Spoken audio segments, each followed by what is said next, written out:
Assalamualaikum warahmatullahi wabarakatuh. Salam, semoga keselamatan menyertai kita semua. Pada malam ini saya akan menyampaikan tentang perceraian bagi pegawai negeri sipil yang diatur dalam Peraturan Pemerintah Republik Indonesia Nomor 45 Tahun 1990 tentang perubahan atas Peraturan Pemerintah Nomor 10 Tahun 1983 tentang izin perkawinan dan perceraian bagi pegawai negeri sipil.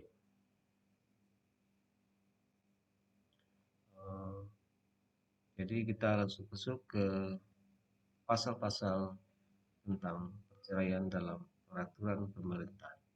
Baik, kita langsung masuk ke pasal-pasal yang langsung mengatur tentang perceraian bagi pegawai negeri sipil dalam Peraturan Pemerintah Republik Indonesia Nomor 45 Tahun 1990. Next. Langsung ke pasal 3. Ayat 1.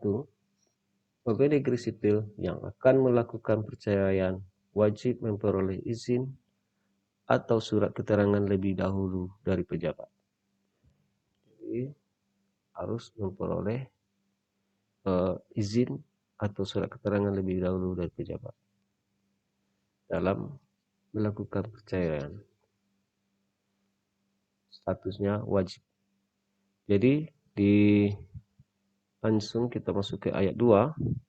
Bagi pegawai negeri sipil yang berkedudukan sebagai penggugat atau bagi pegawai negeri sipil yang berkedudukan sebagai tergugat untuk memperoleh izin atau surat keterangan sebagaimana dimaksud dalam ayat 1 harus mengajukan permintaan secara tertulis. Jadi harus mengajukan permintaannya secara tertulis. Di ayat ketiga, dalam surat permintaan izin atau pemberitahuan adanya gugatan perceraian untuk mendapatkan surat keterangan harus dicantumkan alasan yang lengkap yang mendasarinya. Next. Kita masuk ke pasal 5. Ayat 1. Permintaan izin sebagaimana dimaksud dalam pasal 3 dan pasal 4 diajukan kepada pejabat melalui saluran tertulis. Sudah dibahas juga di atas tadi.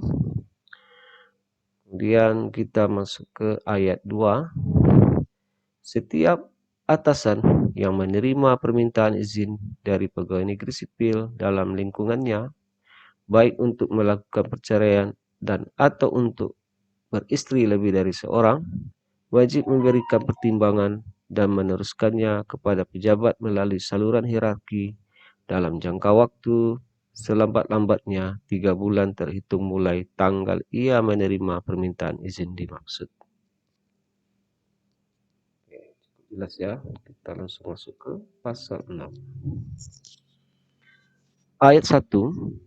Pejabat yang menerima permintaan izin untuk melakukan perceraian sebagaimana dimaksud dalam pasal 3 wajib memperhatikan dengan seksama alasan-alasan yang dikemukakan dalam surat permintaan izin dan pertimbangan dari atasan pegawai negeri sipil yang bersangkutan. Kemudian ke ayat 2. Apabila alasan-alasan dan syarat-syarat yang dikemukakan dalam permintaan izin tersebut kurang meyakinkan, maka pejabat harus meminta keterangan tambahan dari istri atau suami dari pegawai negeri sipil yang mengajukan permintaan izin itu atau dari pihak lain yang dipandang dapat memberikan keterangan yang meyakinkan. Itu haknya pejabat ya. Oke, kemudian kita langsung masuk ke ayat ketiga. Sebelum mengambil keputusan, pejabat berusaha lebih dahulu merukunkan kembali suami istri yang bersangkutan dengan cara memanggil mereka secara langsung untuk diberi nasihat. Jadi pejabat harus berusaha dulu untuk merukunkannya. Diatur dalam ayat 3 ini. Kemudian kita masuk ke pasal 7. Izin untuk bercerai dapat diberikan oleh pejabat apabila didasarkan pada alasan-alasan yang ditetapkan oleh peraturan perundang-undangan dan ketentuan dalam peraturan pemerintah ini. Ayat 2. Izin untuk bercerai karena alasan istri mendapat cacat badan atau penyakit dengan akibat tidak dapat menjalankan kewajibannya sebagai istri tidak diberikan oleh pejabat. Jadi pejabat tidak boleh memberikan izin pada kasus seperti ini.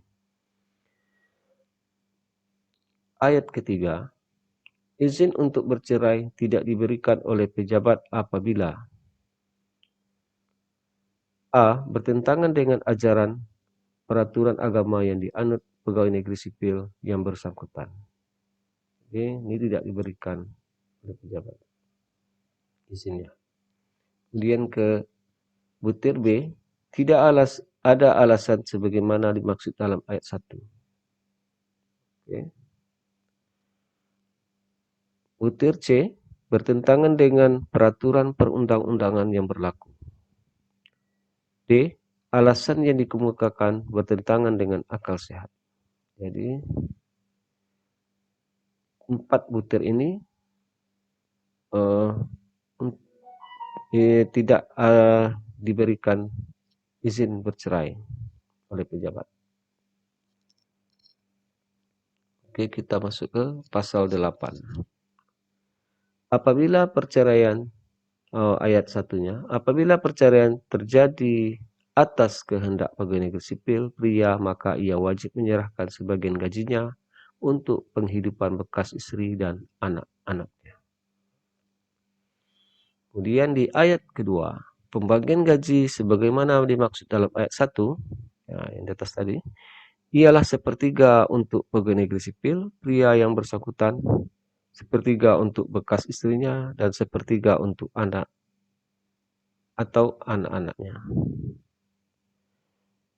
Kemudian ke ayat 3, apabila dari perkawinan tersebut tidak ada anak, maka bagian gaji yang wajib diserahkan oleh pegawai negeri sipil pria kepada bekas istrinya ialah setengah dari gajinya. Ayat keempat, pembagian gaji kepada bekas istri tidak diberikan apabila alasan perceraian disebabkan karena istri berzina dan atau istri melakukan kekejaman atau penganiayaan berat bagi lahir penganiayaan berat baik lahir maupun batin terhadap suami dan atau istri menjadi pemabuk, pemadat dan penjudi yang sukar disembuhkan dan atau istri telah meninggalkan suami selama 2 tahun berturut-turut tanpa izin suami dan tanpa alasan yang sah atau karena hal lain di luar kemampuannya. Kita lanjut, masih di pasal 8, ayat 5. Apabila perceraian terjadi atas kehendak istri, maka ia tidak berhak atas bagian penghasilan dari bekas suaminya. Kemudian ayat 6, ketentuan sebagaimana dimaksud dalam ayat 5 tadi, tidak berlaku apabila istri meminta cerai karena dimadu. Jadi pada intinya istri masih dapat bagian dari penghasilan suami walaupun istri yang minta cerai, menggugat, tapi karena alasan dimadu. Oke. Dan atau suami berzina. Suami berzina, istri menggugat, maka istri yang ayat 5 tidak berlaku. Maka istri mendapat bagian. Dan atau suami melakukan kekejaman atau penganiayaan berat baik lahir maupun batin terhadap istri, dan atau suami menjadi pemabuk, pemadat dan penjudi yang sukar disembuhkan, dan atau suami telah meninggalkan istri selama 2 tahun berturut-turut tanpa izin istri dan tanpa alasan yang sah atau karena hal lain di luar kemampuannya. Jadi dengan kasus ini, walaupun istri yang menggugat, tetap saja istri mendapatkan bagian dari penghasilan suami. Kemudian masuk ke ayat 7. Apabila bekas istri pegawai negeri sipil yang bersangkutan kawin lagi, maka haknya atas bagian gaji dari bekas suaminya menjadi hapus terhitung mulai ia kawin lagi. Oke, kita lanjut ke pasal 12. Pemberian atau penolakan pemberian izin untuk melakukan perceraian atau sebagaimana dimaksud dalam pasal 3 dan untuk beristri lebih dari seorang sebagaimana dimaksud dalam ayat 4 ayat 1 dilakukan oleh pejabat secara tertulis dalam jangka waktu selama-lamanya 3 bulan terhitung mulai ia menerima permintaan izin tersebut. Pemberian atau penolakan ada batas waktunya yang diberikan oleh pejabat. Oke, kita masuk ke pasal 13. Pejabat dapat mendelegasikan sebagian wewenangnya kepada pejabat lain dalam lingkungannya, serendah-rendahnya pejabat eselon 4 atau yang dipersamakan dengan itu untuk memberikan atau menolak pemberian izin sebagaimana dimaksud dalam pasal 3 dan pasal 4 sepanjang mengenai permintaan izin yang diajukan oleh pegawai negeri sipil golongan 2 ke bawah atau dipersamakan dengan itu. Oke, ini masalah prosedurnya. Pasal 15 ayat 1. Pegawai negeri sipil yang melanggar salah satu atau lebih kewajiban atau ketentuan pasal 3 ayat 1 tidak melaporkan perceraiannya dalam jangka waktu selambat-lambatnya 1 bulan terhitung mulai terjadinya perceraian dan tidak melaporkan perkawinannya yang kedua, ketiga, keempat dalam jangka waktu selambat-lambatnya 1 tahun terhitung sejak perkawinan tersebut dilangsungkan dijatuhi salah satu hukuman disiplin berat berdasarkan peraturan pemerintah nomor 30 tahun 1980 tentang peraturan disiplin pegawai negeri sipil. Ingat ya, selambat-lambatnya 1 bulan tidak melaporkan perceraiannya. Atau di pasal 3 tentang mendapatkan izin. Kemudian kita langsung masuk ke ayat 3. Atasan yang melanggar ketentuan pasal 5 ayat 2 dan pejabat yang melanggar ketentuan pasal 12 dijatuhi salah satu hukuman disiplin berat berdasarkan peraturan pemerintah nomor 30 tahun 1980 tentang peraturan disiplin pegawai negeri sipil.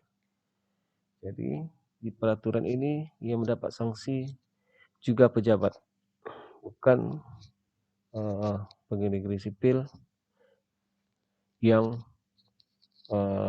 mengalami perceraian.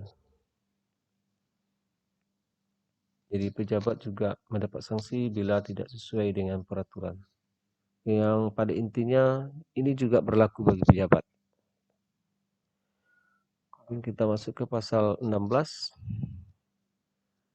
Pegawai negeri sipil yang menolak melaksanakan ketentuan pembagian gaji sesuai dengan ketentuan pasal 8 dijatuhi salah satu hukuman disiplin berat berdasarkan peraturan pemerintah nomor 30 tahun 1980 tentang peraturan disiplin pegawai negeri sipil. Karena di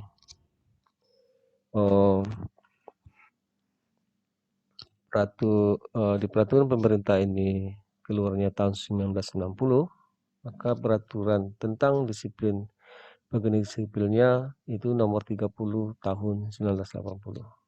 Maka untuk sekarang karena peraturan tentang kedisiplinan pegawai negeri sipil yang terbaru adalah tahun 2021 nomor 94.